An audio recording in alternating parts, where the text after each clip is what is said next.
আর তাছাড়া এটা তো ভাজা ছিল, অল্প একটু পানি দিলেই হয়ে যাবে।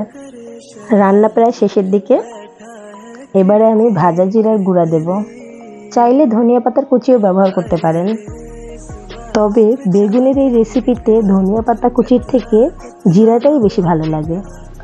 মাছ মাংস ছাড়াও যে এত সুন্দর রেসিপি হয়, অবশ্যই সবাই একবার ট্রাই করে দেখবেন। গরম ভাতের সাথে বেশ মজাদার।